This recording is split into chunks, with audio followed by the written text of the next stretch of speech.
예, 함께 보셔야 할 말씀은 요한계시록입니다. 지난주에 읽었던 말씀 이어서 2장 8절부터 요한계시록 2장 8절부터 11절까지 읽겠습니다. 요한계시록 2장 8절부터 11절까지 말씀 신약성경 400쪽 전후를 보시면 되겠습니다. 함께 봉독합니다. 서무나 교회의 사자에게 편지하라.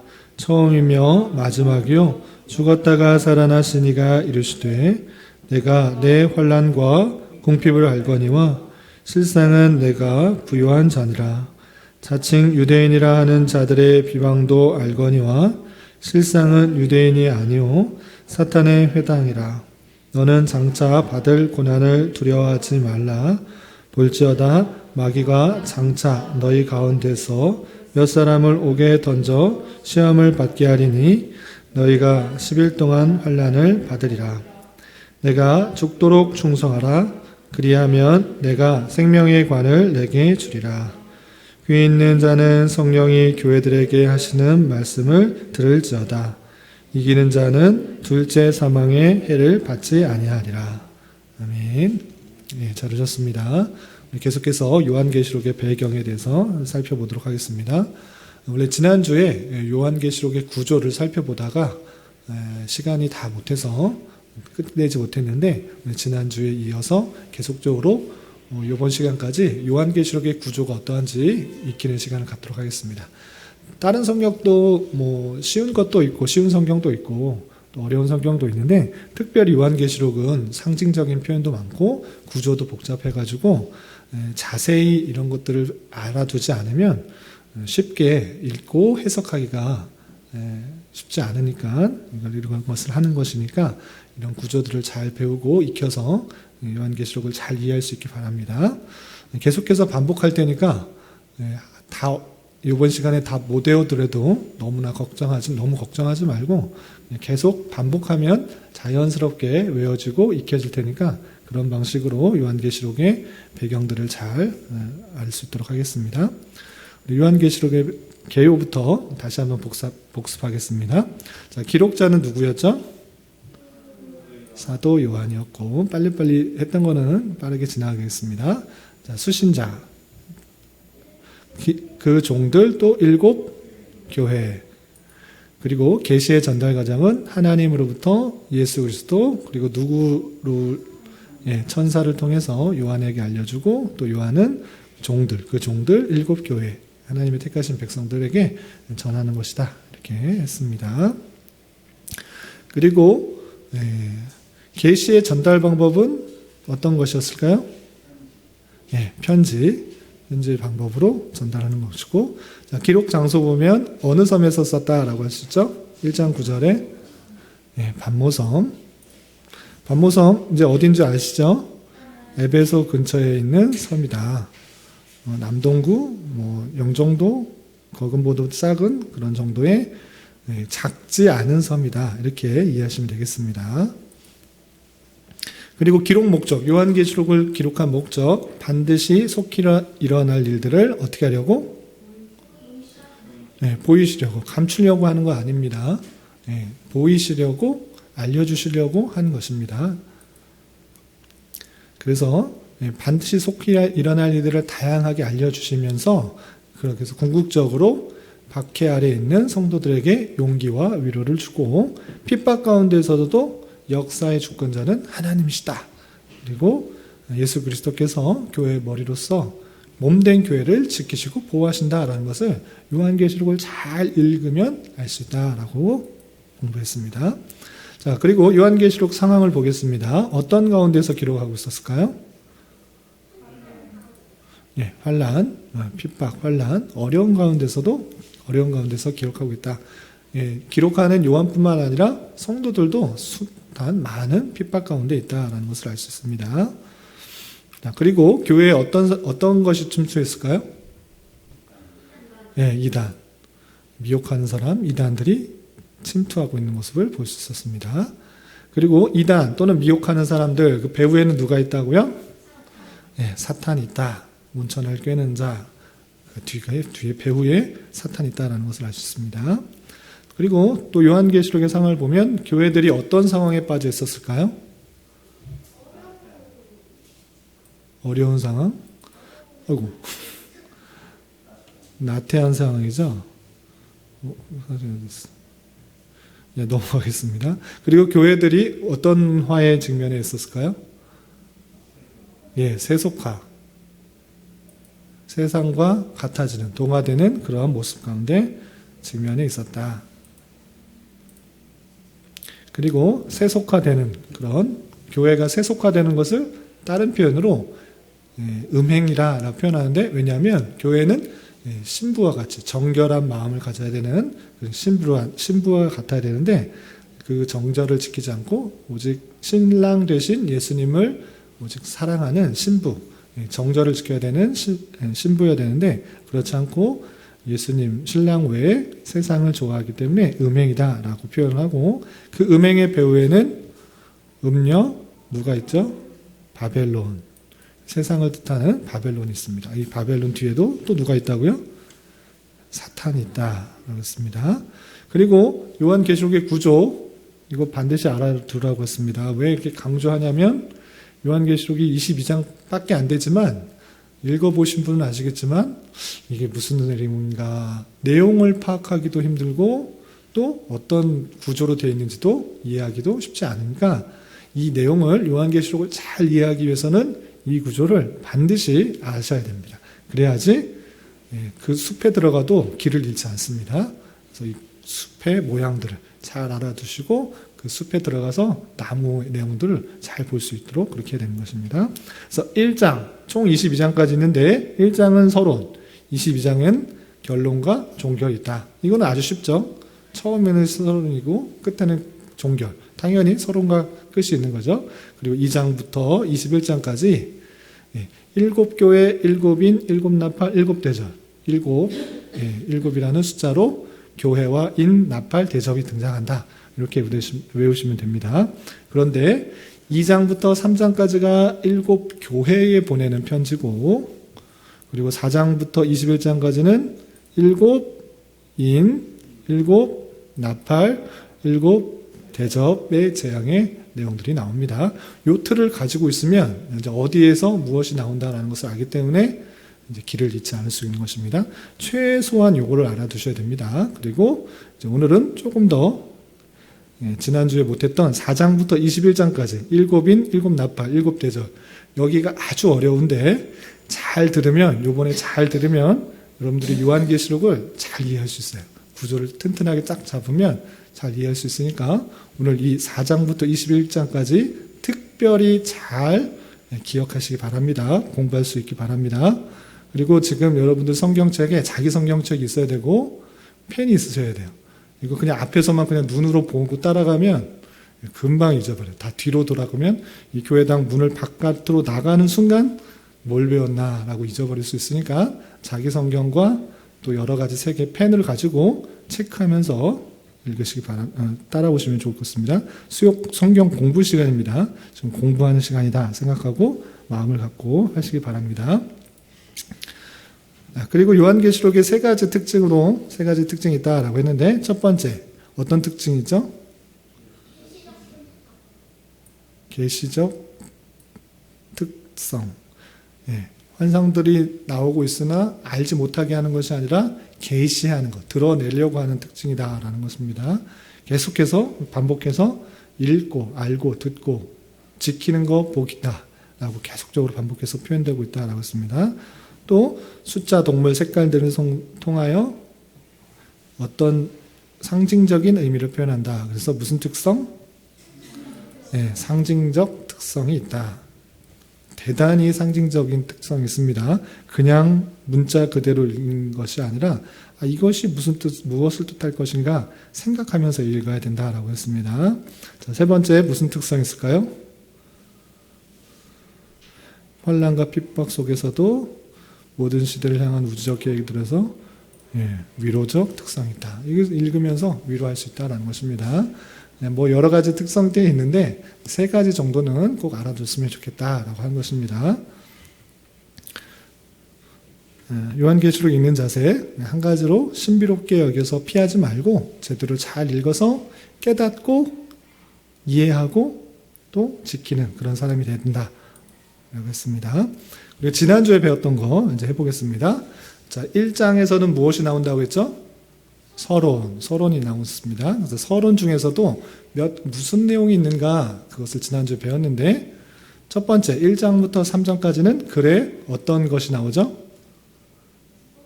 예? 구조? 다른 말로 성격.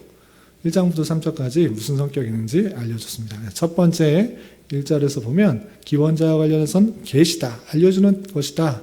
그리고 증거자와 관련해서 이것은 예수 그리스도의 증거다.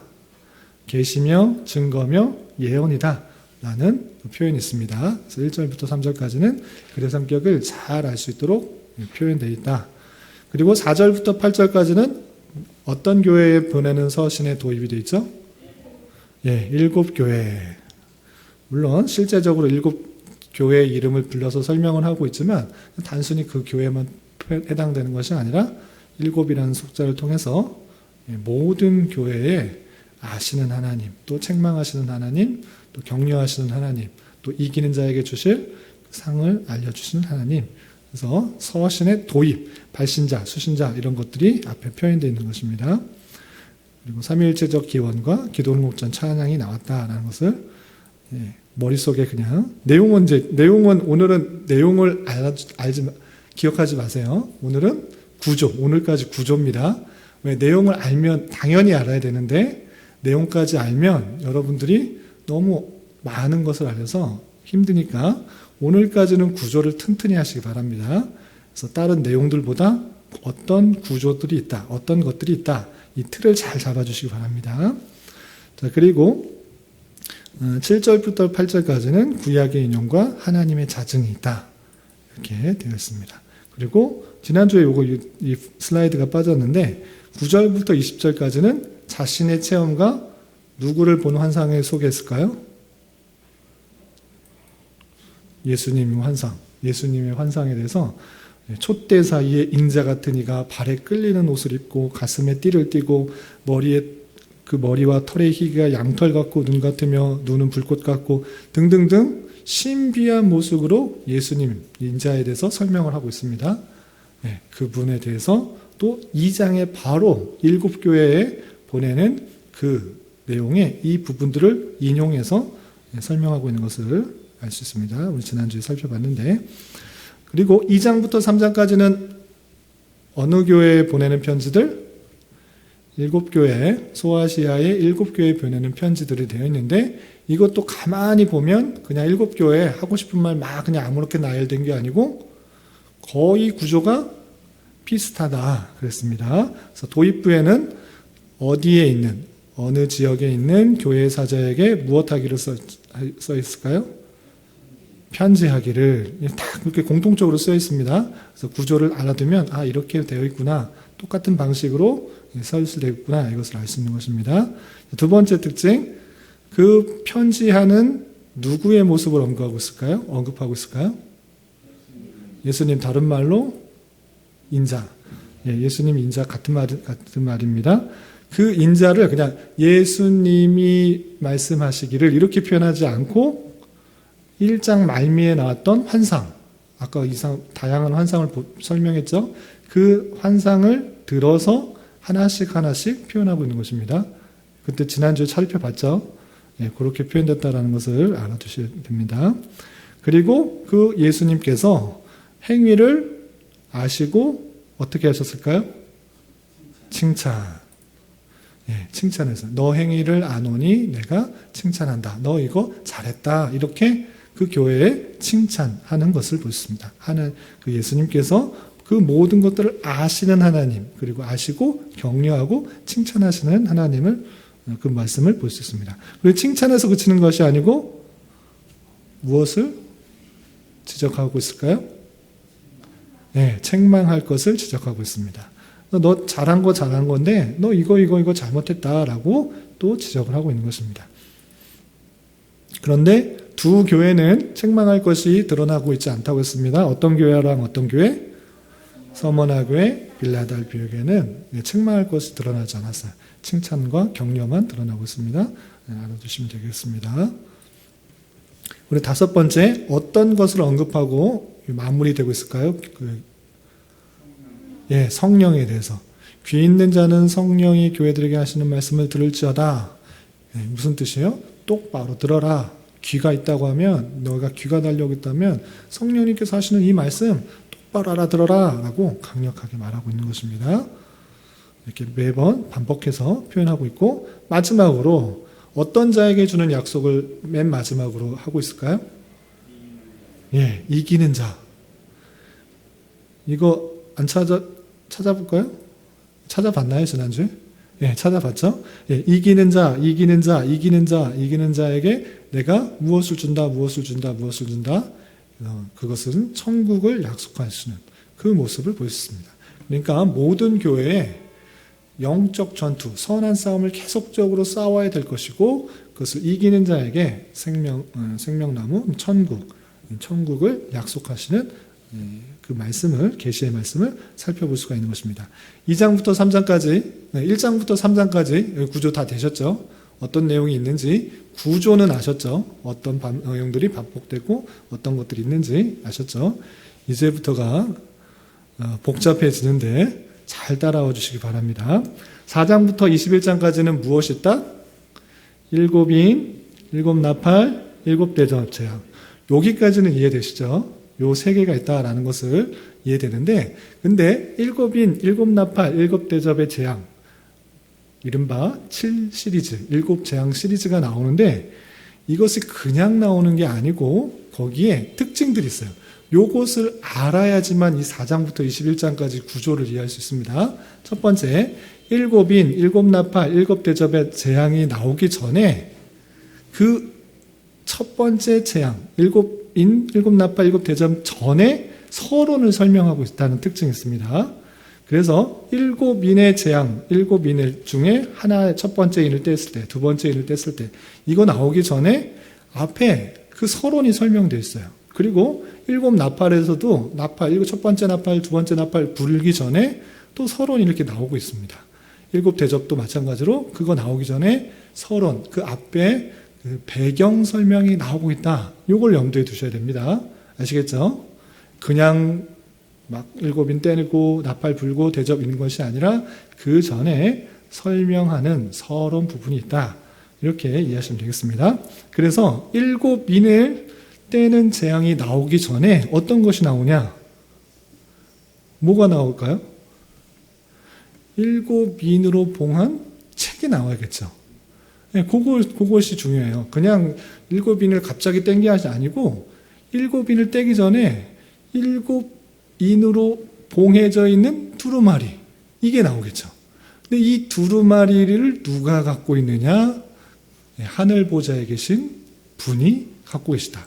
하늘 보좌에 계신 분은 어떤 모습 가운데 있는가? 이것들을 쭉 설명하고 있는 거예요. 이해가 되시나요? 그 앞부분의 배경들을 설명한 다음에 떼고 있다. 이렇게 이해하시면 되겠습니다. 그래서 다 찾아보면 좋겠지만 시간 관계상 오늘은 구조를 보는 것입니다. 구조를 반드시 알아야 내용들을 이해하기가 쉽기 때문에, 또 내가 읽으면서 요한계시록에 빠져서 길을 잃고 헤매지 않기 위해서 계속적으로 하는 것입니다. 그래서 각 재앙을 시작되기 전에 서론의 설명들이 자세하게 있다. 이것을 염두에 두시면 되겠습니다. 그래서 7인을 떼기 전에 7인으로 봉한 두루마리가 나오고, 7인을 봉한 두루마리를 누가 갖고 있는가? 그리고 누가 뗄 수 있는가?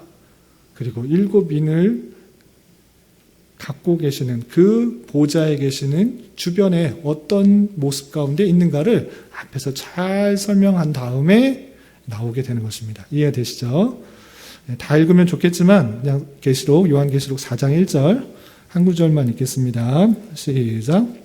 이 일 후에 내가 보니 하늘에 열린 문이 있는데 내가 들은 바 처음에 내게 말하던 나팔 소리 같은 그 음성이 이르되 이리로 올라오라. 이후에 마땅히 일어날 일들을 내가 내게 보이리라 하시더라. 라고 하면서 4장, 5장에 하늘 보자, 하늘 문이 열리면서 거기에 계시는 높은 보좌에 계시는 아주 위엄스럽고 영광스러운 그 하나님, 그리고 그 주변에 생물과 그리고 천사들과 12장로와 수많은 사람들이 경배하며 찬송하는 그 모습들, 그리고 그가 갖고 계시는 두루마리 있는데 그 두루마리를 뗄 사람이 없어서 사도 요한이 너무 슬퍼서 울고 있었는데 천사가 걱정하지 마라, 어린 양이 뗄 수 있다라고 알려주는 내용이 4장과 5장에 나오는 것입니다. 아시겠죠? 그리고 일곱 나팔도 마찬가지입니다. 일곱 나팔을 할 때 첫 번째 나팔을 불 때 어떤 재앙이고, 두 번째 나팔을 불 때 어떤 재앙이고, 이거 나오기 전에 그 앞에 나오는 서론적 설명이 있습니다. 그 내용이 8장 1절부터 5절까지입니다. 요거는 짧으니까 함께 읽어보겠습니다. 자기 성경을 찾아보시기 바랍니다. 자기 성경에 체크를 하지 않으면 앞에 있는 스크린을 보고 하면 금방 잃어버렸어요. 자기 성경의 어떤 부분에 내가 알 수 있는 표시들을 계속해 놓으면 요한계시록을 반드시 잘 알 수 있습니다. 8장 1절부터 5절까지 읽겠습니다. 시작. 일곱째 인을 떼실 때 하늘이 반시간쯤 고요하더니 내가 보매 하나님 앞에 일곱 천사가 서 있어 일곱 나팔을 받았더라.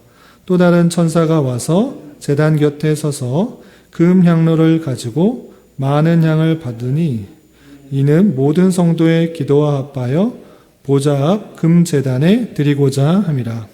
향연이 성도의 기도와 함께 천사의 손으로부터 하나님 앞으로 올라가는지라.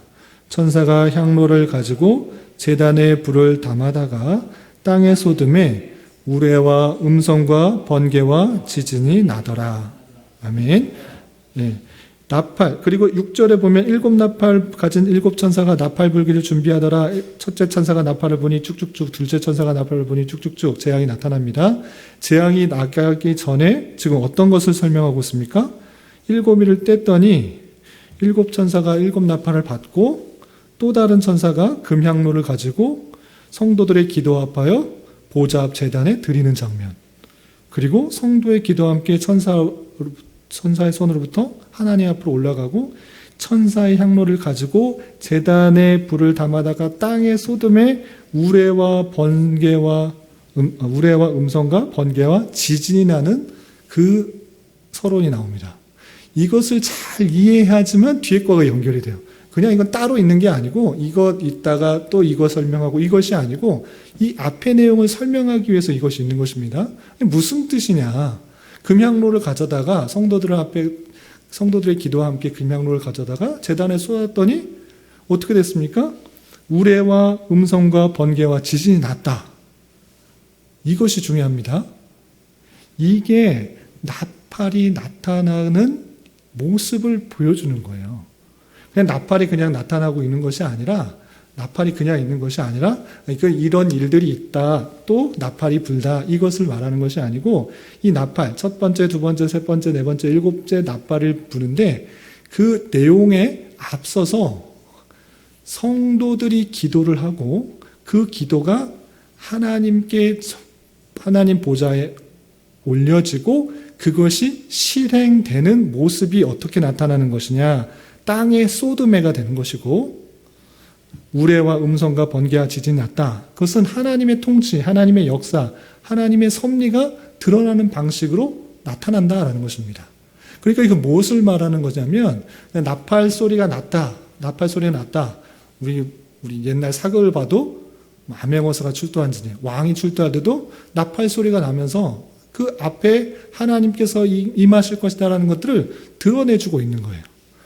마찬가지로 성도들이 기도를 했을 때 그냥 그것이 허공에 대는 외치는 것이 아니라 그냥 내 기분을 풀려고 하는 그런 카타르시스적인 해소를 위한 것이 아니라, 내 그냥 기분을 해소하기 위한 기도가 아니라 하나님께 간구하고 탄식하고 하나님께 올려드렸던 모든 기도가 하나님께서 받으시고 그 기도가 응답되는 모습으로 우레와 음성과 번개와 지진이 나는데, 그 표현이 마치 하나님께서 곳곳에 임하시는 나팔과 같은 모습으로 드러나는 것이다 라고 설명해 주는 것입니다.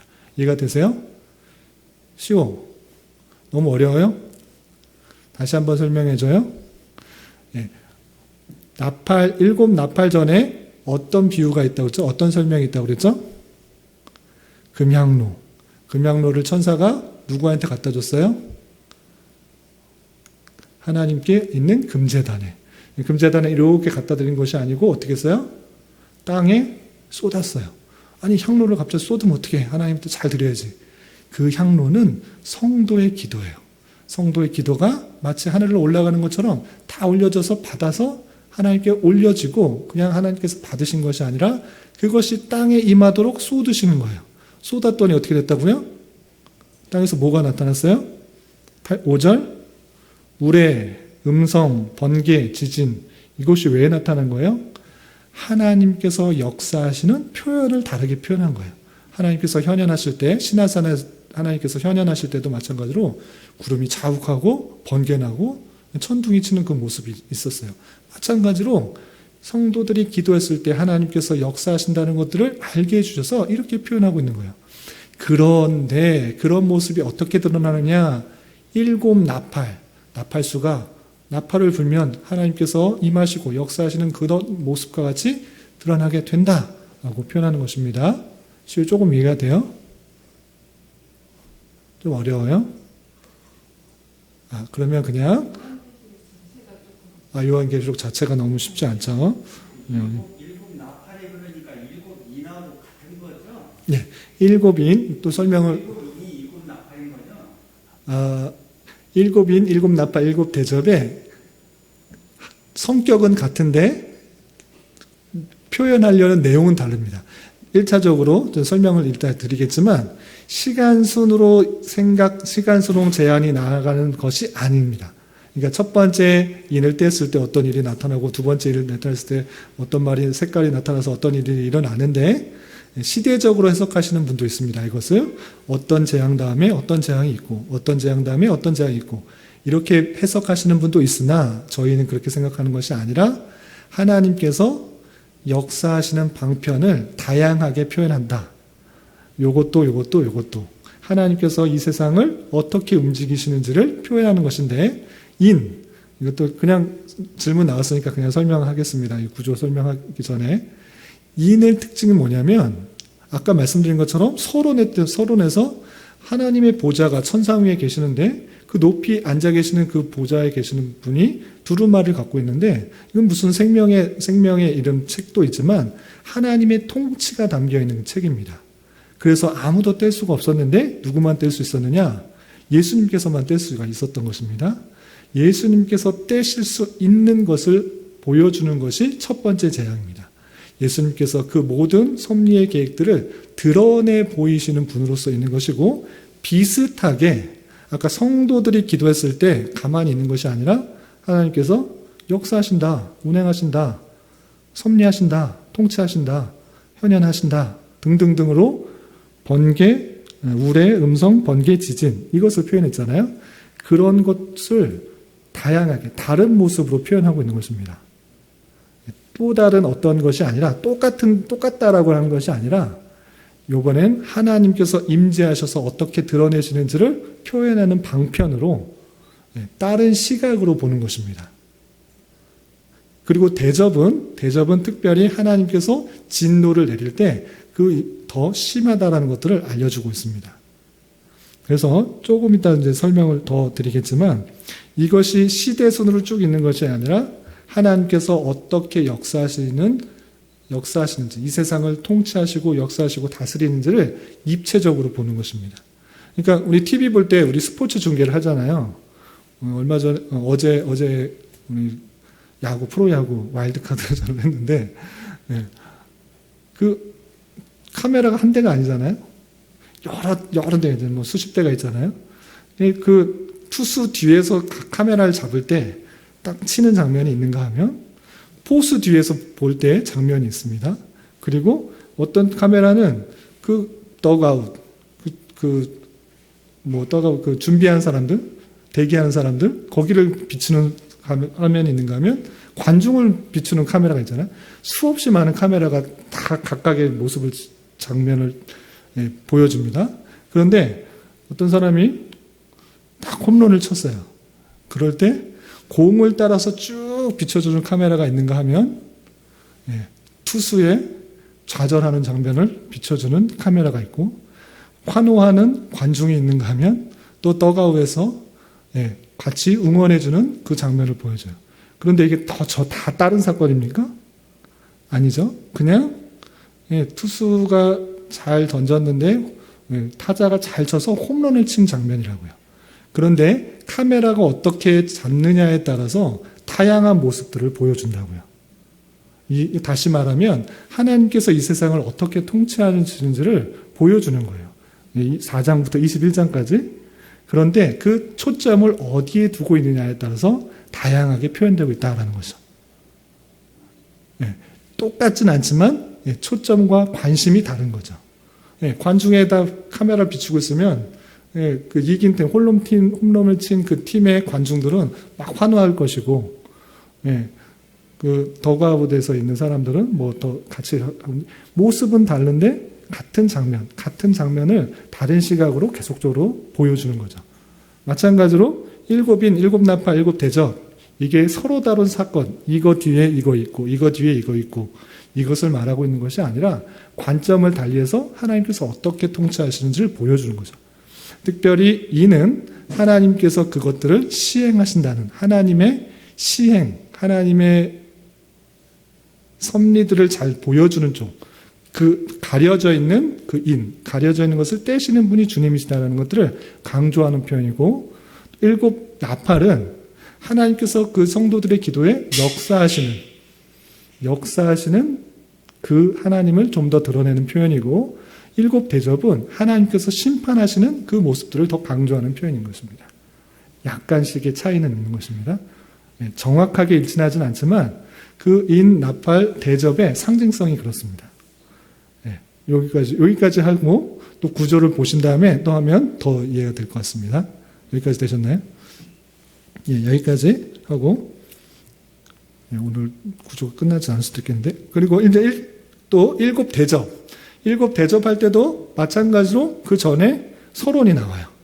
서론을 잘 설명하고 있습니다. 15장 1절부터 8절까지는 유리바다와 하늘성전, 하나님의 높으심과 또 거룩하심과 위대하심들을 설명한 다음에 그 하나님께서 어떻게 심판하시는지를 설명하고 있다는 것입니다. 그래서 일곱 나팔, 일곱 대접, 그 재앙이 나오기 전에 서론적인 부분들로 잘 설명하고 있기 때문에 그것과 연관하여서 이해하면 더 잘 이해할 수 있다.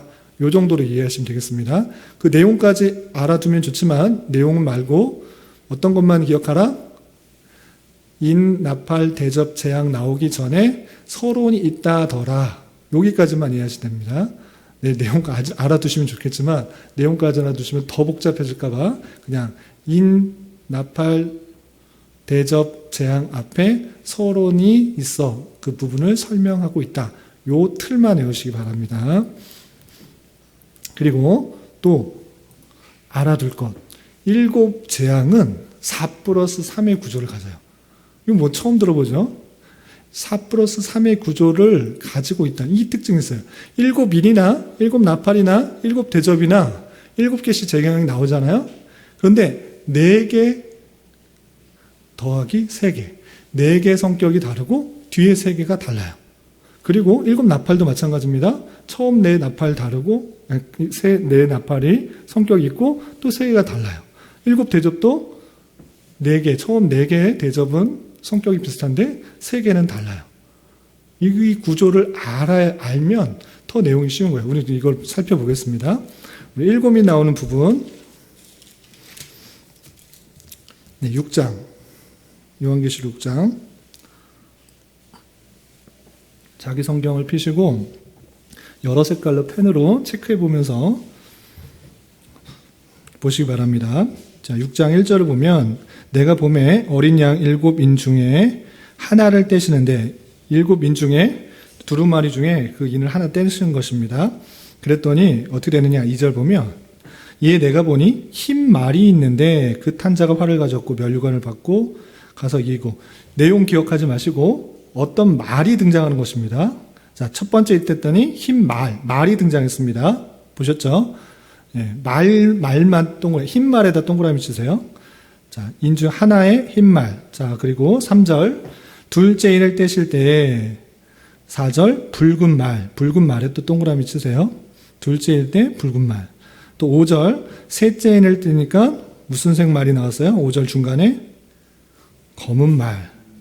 자, 7절 넷째 인을 떼실 때 8절에 보면 무슨 색 말이 나왔어요? 청황색 말. 색깔 안 해오셔도 됩니다. 말이 나오고 있다는 것만 계속 보세요. 다양한 색깔이 말이 나오고 있습니다. 말에 또 색깔을 또 상징하는 거 있으니까 그것까지 생각하지 마시고 계속 첫째, 둘째, 셋째, 넷째 뗄 때 다른 색에 무엇이 나타나고 있다?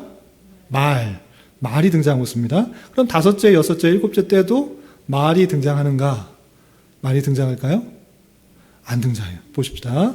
9절 보시면 다섯째 인을 떼실 때 내가 보니 하나님의 말씀과 그들이 가진 증거로 말미암아 죽임을 당한 영혼들이 제단 아래에서 큰 소리로 불러 이르되 말이 등장해요? 안 해요?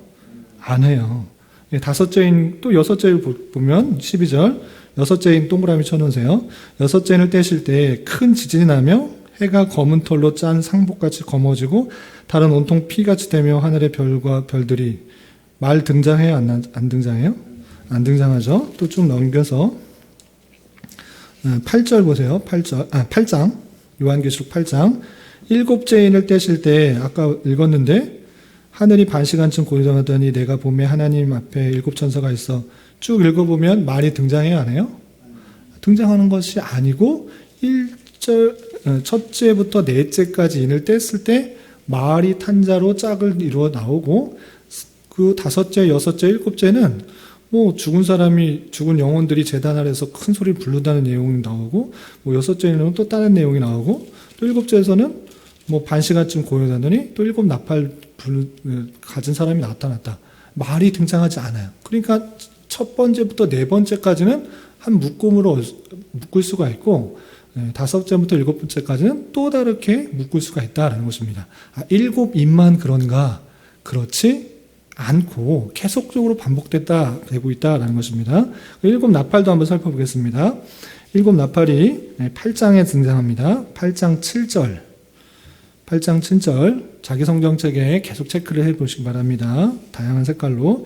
자, 8장 7절 보면 첫째 천사가 나팔을 부니 피 섞인 우박과 불이 나와서 땅에 쏟아짐에 땅의 3분의 1이 타버리고 수목의 3분의 1도 타버리고 등등등 나오죠. 내용 외우지 마세요. 첫째 천사가 나왔을 때 첫째 천사에 동그라미 치시고 어디에 또 동그라미 치느냐? 땅에 동그라미 쳐보세요. 첫째 천사와 땅. 되셨죠? 자, 8절 둘째 천사가 나팔을 부니 불 붙는 큰 산과 같은 것이 바다에 던져짐에 바다의 3분의 1이 피가 되고 여기서 둘째 천사 내용 외우지 마시고 바다만 동그라미 쳐보세요. 바다. 됐죠?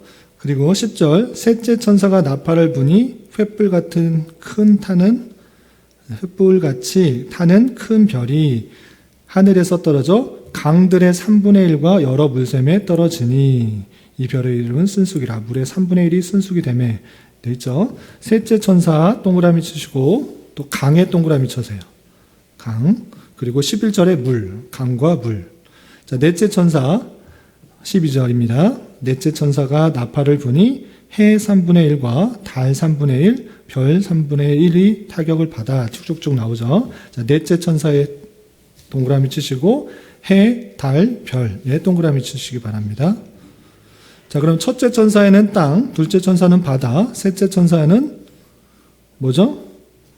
강물, 넷째 천사는 해, 달, 별. 이것에 영향을 줬습니다. 그렇다면 다섯째 천사는 어떤가? 지금 첫째 천사부터 넷째 천사까지는 피조 세계의 여러 가지 것들을 보여주고 있습니다. 땅, 바다, 강물, 해, 달, 별. 맞죠? 그러면 다섯째 천사부터 일곱째 천사가 나팔 불 때는 어떤 일이 나는가? 피조 세계에 대한 것이 아니라 영적인 세계를 말하고 있다라는 것입니다. 보겠습니다. 9장 1절 보면 다섯째 천사가 나팔을 불매 내가 보니 하늘에서 땅에 떨어진 별 하나가 있는데 그가 무저갱의 열쇠를 받았더라. 그가 무저갱을 여니 그 구멍에서 화덕의 연기 같은 연기가 올라오매 해와 공기가 그 구멍의 연기로 말미암아 또 황충의 연기 가운데서 땅 위에서 나오매 쭉 나오면서 다섯째 천사는 일단 피조 세계를 말하는 것이 아니라 영적인 세계를 말하고 있습니다. 영적인 세계, 무저갱의 열쇠를 받고 거기서 나온 황충에 대해서 말하고 있습니다. 영적인 세계에 대해서 쭉 설명하고 있는 모습을 볼 수 있습니다. 다섯째 천사만 그런 게 아니고 넘겨서 보면 13절, 9장 13절입니다. 여섯째 천사에다가 동그라미를 치시고 여섯째 천사가 나팔을 불매 내가 들으니 하나님 앞에 금제단 네 뿔에서 한 음성이 나서 나팔을 가진 여섯째 천사에게 말하기를 큰 강 유브라데에 결박한 네 천사를 놓아주라 하며 네 천사가 놓였으니 그들은 그년 월 일시에 이르러 3분의 1을 죽이기로 준비된 자더라. 내용 외우지 마시고 여섯째 천사가 나팔을 불 때 피조 세계의 어떤 것을 말하는 것이 아니라 영적인 것을 계속적으로 설명하고 있다라는 것을 알 수 있습니다. 내용까지 외우시면 머리가 너무 복잡해지니까 이렇게 첫째부터 넷째까지는 해, 달, 별, 바다, 강 이런 것에 피조 세계에 대한 심판으로 되어 있고 나중 세 가지는 영적인 것들 또 세 가지 화로서 설명되고 있다. 이렇게 이해하시면 되겠습니다. 마찬가지로 일곱 대접도 마찬가지입니다. 일곱 대접이 어디 나오냐? 일곱 대접이 뒤쪽에 보시면 16장에 나옵니다. 일곱 대접도 마찬가지로 첫째부터 넷째까지 천사, 그 천사가 한 묶음으로 묶을 수 있고 다섯째부터 일곱째까지 또 다르게 묶을 수 있다는 것입니다. 16장 2절 보시면 첫째 천사가 가서 그 대접을 땅에 쏟음에 쭉 나오는데 내용 안 읽겠습니다. 어디에 동그라미 치시냐? 첫째 천사에 동그라미 치시고 그리고 그 뒤에 보면 땅에 동그라미 치시기 바랍니다. 또 3절 보시면 둘째 천사가 그 대접을 바다에 쏟음에 라고 있습니다. 바다. 둘째 천사의 바다에 동그라미 치시기 바랍니다. 또 4절 보면 셋째 천사가 그 대접을 강과 물 근원에 쏟음에 됐습니다. 내용 외우지 마시고 셋째 천사의 동그라미, 강과 물의 동그라미. 그리고 8절, 좀 건너뛰어서 8절 넷째 천사가 그 대접을 해에 쏟음에 돼서 해에 동그라미 치시기 바랍니다. 첫째, 둘째, 셋째, 넷째 일곱 나팔과 마찬가지로 일곱 대접을 가진 사람도 똑같이 동그라미 친 것이 뭐였습니까? 땅, 바다, 강물, 해 똑같이 일곱 나팔이나 일곱 대접이나 피조 세계의 여러 가지 것들에 대해서 설명하고 있고 또 다섯째부터 일곱째까지는 또 뭘 설명하느냐? 일곱 나팔 때처럼 마찬가지로 영적인 것을 다루고 있다는 것입니다. 16장 10절 보면 또 다섯째 천사가 그 대접을 짐승의 왕자에 쏟으니 그 나라가 곧 어두워짐에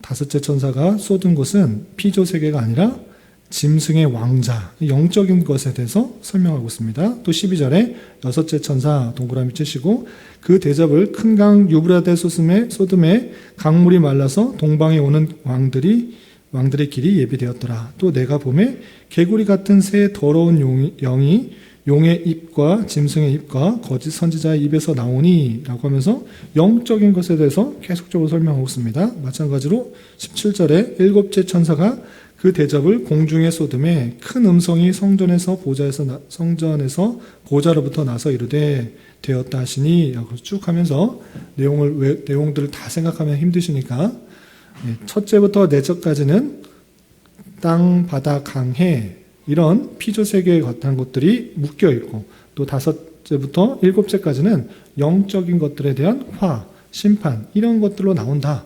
그래서 일곱인 일곱 나팔 일곱 대접은 4+3의 구조를 가진다. 이렇게 외워두시면 되겠습니다. 내용들을 못 외우시면 그냥 4+3 여기까지만 외우시면 됩니다. 4+3으로 되어서 앞에 거는 피조세계, 뒤에는 영적인 것 이렇게 짝을 이뤄서 설명하고 있다. 이렇게 되시면 되겠습니다.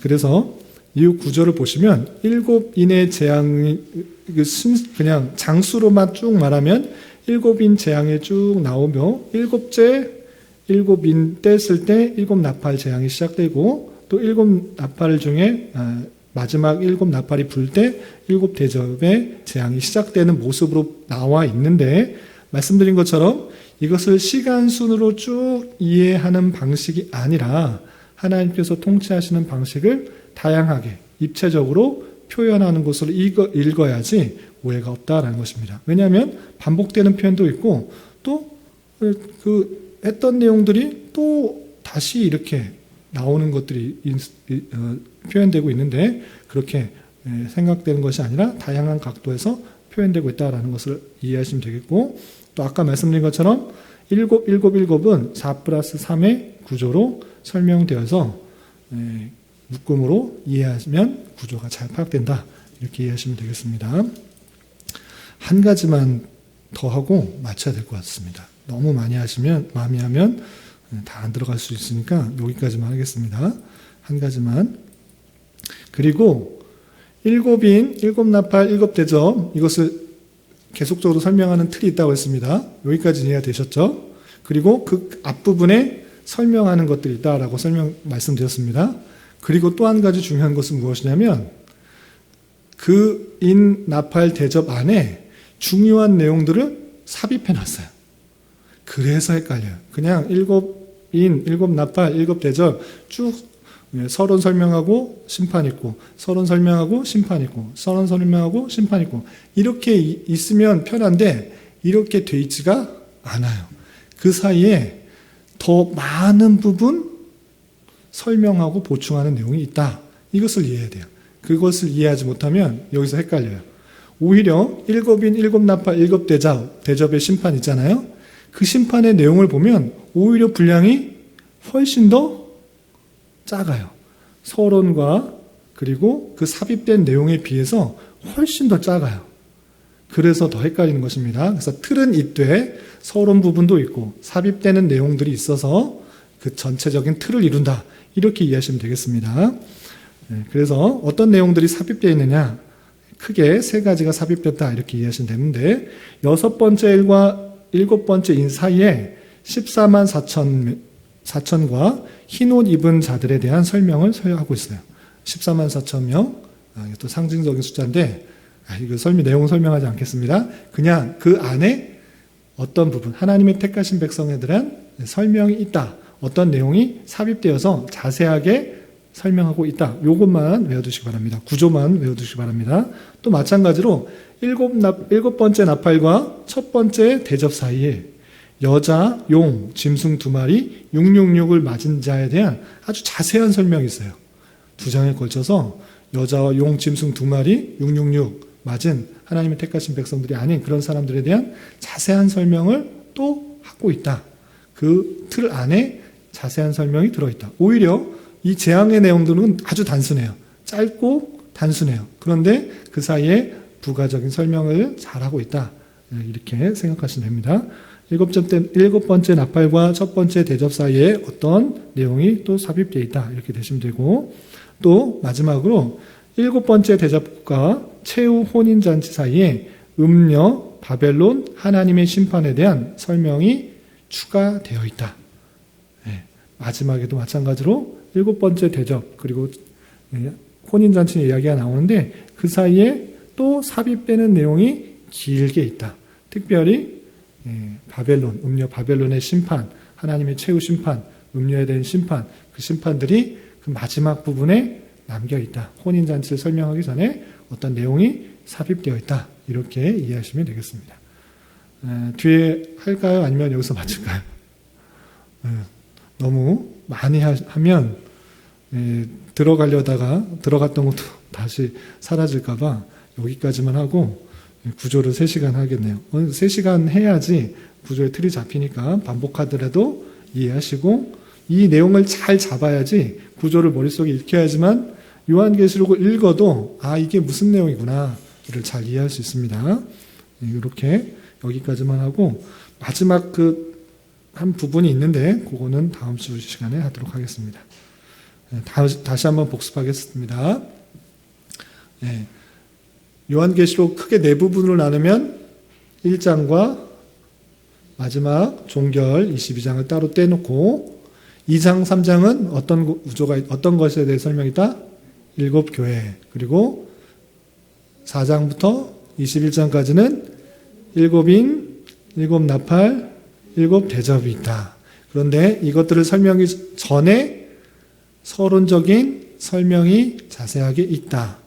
각각의 재앙이 설명되기 전에 설명이 있다. 이렇게 이해하시면 되고, 또 그 7개의 재앙은 몇 플러스 몇의 구조로 되어 있다? 4 플러스 3의 구조로 되어 있다. 피조 세계 그리고 영적인 세계 등등의 4 플러스 3으로 앞에 내용 4개는 어느 정도 일관성이 있는데 뒤에 3개는 좀 다른 이야기를 하고 있다. 이렇게 이해해 주시면 됩니다. 그리고 이 재앙보다 더 자세하게 설명하는 것이 무엇이냐? 그 안에 삽입된 내용 14만 4천 명의 하나님의 택하신 그 백성들, 그 사람들은 어떤 사람인가? 그리고 세계를 움직이고 또 나라를 움직이고 세상을 움직이는 사탄을 배후로 하는 그 여자, 용, 짐승 2마리, 그리고 육이 된 자, 666을 맞은 자, 그 사람들은 어떤 사람들인가를 자세하게 설명하고 있고, 또 그 모든 것들을 최후에 심판하신다라는 표현을 음녀의 심판, 바벨론의 심판, 하나님의 심판, 그 최후의 심판의 내용들, 아마겟돈의 전쟁들을 통해서 설명한 이후에 모든 심판이 다 끝나고 이제 어린 양의 혼인잔치가 열리는 것으로 이어진다. 이렇게 이해하시면 되겠습니다. 다음 시간까지 구조를 할 텐데 구조를 완전하게 이해하셔야지 다음에 나오는 상징, 그리고 배경, 17개의 여러 가지 배경들, 이런 것들이 이해가 될 수 있고 거기서 나오고 있는 핵심적인 그런 상황들을 잘 이해할 수 있으니까 틀을 잘 외워두시기 바랍니다. 여기까지 할 텐데 혹시 뭐 궁금하신 것이나 질문하실 것이 있으면 질문하시기 바랍니다.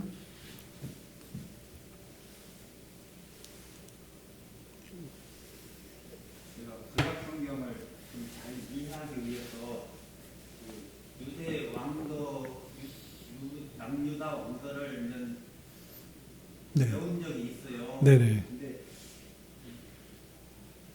일곱 인 안에 7개가 있고 7나팔 안에 또 7개, 7대접 안에 또 7개가 있는데 이것도 이게 좀 잘 안 외워질 것 같은데 그래도 좀 외우려고 노력을 하면은 그냥 계시록을 이해하는데 도움이 되나요? 아니면 이 순서대로라고 또 순서대로가 아니라고 하니까 예. 이거 그럼 외울 필요 없는 거네. 저는 외우라고 추천하고 싶진 않습니다. 예. 예. 그 내용이 시간 순으로를 말하는 것도 아니고 그냥 하나님께서 역사하시는 방편을 그냥 순차적으로 설명할 뿐이지 그것이 이제 연대처럼 누구 왕 다음에 누구고 몇 대 왕 다음에 누구고 그 어떤 사이에 무슨 일이 있었는지를 설명할 이유가 없고 그것을 알아야 될 필요는 없습니다. 예, 그래서 틀을 알면 더 좋고 그것이 상징하는 것이 무엇인지를 아는 게 중요합니다. 제가 이제 첫 번째 일을 뗐더니 무슨 생마을 와인이 나타나서 기근이 일어나고 이렇게 전쟁이 일어나고 백색말이 나타났을 때 어떤 일이 나오고 있는데 무슨 말이 나타나서 어떻게 되고 무슨 말이 뒤에 일어나서 이렇게 하는 것을 시간순으로 말하려는 것이 물론 이것을 시간순으로 해석하시는 분도 있습니다. 그런데 저희는 그렇게 하지 않고 상징적이고 입체적인 설명이다라고 받아들이기 때문에 상징적인 의미가 중요하지 순서대로의 내용보다는 상징적인 의미를 바르게 해석하는 것이 더 중요한 것 같습니다. 그러면 네. 7인, 네. 7개의 인 이것도 시간순이 아니고 네. 여기 7 나팔에서 일곱 나팔 안에 있는 7개도 시간 순서가 아니고 네네. 그러면 인, 나팔, 대접 이것도 시간 순서가 아니라는 얘기죠. 그거가 아닐 수도 있습니다. 근데 7 나팔과 1급 대접, 7인, 7 나팔, 1급 대접을 봤을 때 갈수록 재앙의 농도는 세집니다. 그런 차이는 있어요.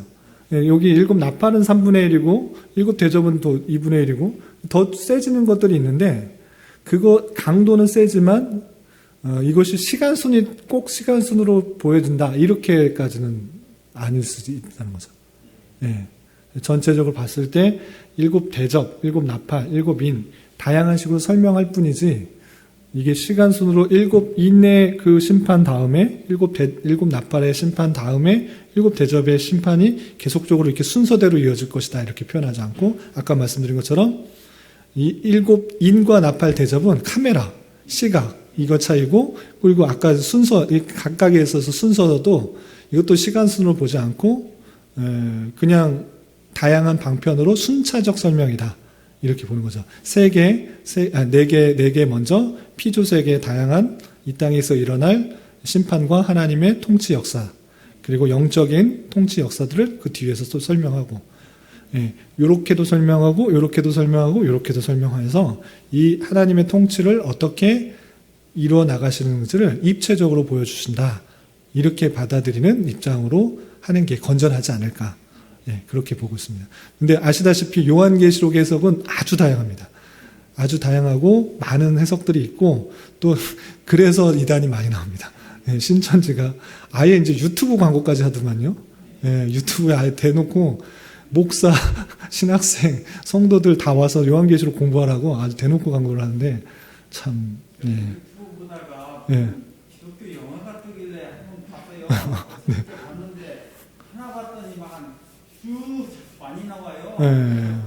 전능하신 하나님의 교회에서 이렇게 영화를 이렇게 많이 만드나 이것도 일단 저는 신문에도 광고하고 그런데 하여튼 요한계시록에 이단이 상당히 많고 해석도 상징이 있기 때문에 다양한 해석을 할 수가 있습니다. 근데 정통적인 그런 해석, 보수적인 해석을 하는 게 이런 해석이고 또 근데 보수적인 교회에서도 요한계시록은 다양한 해석들이 많이 있긴 합니다.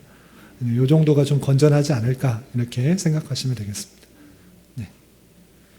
여기까지 하고 또 다음 시간에 마지막 구조를 마무리한 이후에 또 살을 계속적으로 붙여가면서 제가 볼 때 한 6주, 7주 정도는 충분히 더 해야 되지 않을까 요한계시록에서 잘 배워서 요한계시록의 목적이 그겁니다. 잘 알아서 잘 깨닫고 잘 행해서 복된 사람이 되자. 이거기 때문에 우리가 그렇게 잘 이해할 수 있는 그런 목표를 가지고 잘 참여했으면 좋겠습니다. 기도하고 마치겠습니다. 하나님 아버지 감사합니다. 오늘 요한계시록의 배경을 통하여서 또 구조를 통하여서 하나님께서 주시고자 하는 이 땅의 통치 방식과 또 말세에 일어날 여러 가지 일들에 대해서 또 구조를 살펴보는 시간을 가졌습니다. 좀 어렵고 또 힘든 그런 부분이지만 끈기를 가지고 잘 공부하여서 요한계시록을 잘 이해하게 하시고 또 바르게 이해해서 이단과 미혹에 빠지지 않게 하시고 또 세상의 미혹과 또 세상화되는 세속화되는 그런 오류에 범하지 않고 또 하나님의 말씀 가운데 위로를 받으며 힘을 받으며 살아갈 수 있는 저희 될 수 있도록 인도하여 주시옵소서. 특별히 성도의 가정 가운데 어려움을 겪고 있는 성도 있습니다. 주님께서 건강 지켜주시고 붙들어 주셔서 회복해 하여 주시고 하나님의 치유하심과 인도하심의 손길들을 잘 경험할 수 있는 은혜 허락하여 주시옵소서. 이제 마치고 돌아가려고 합니다. 돌아가는 발걸음도 안전하게 지켜주시고 평안한 쉼을 허락하여 주시옵소서. 예수님의 이름으로 감사히 기도드리옵나이다. 아멘.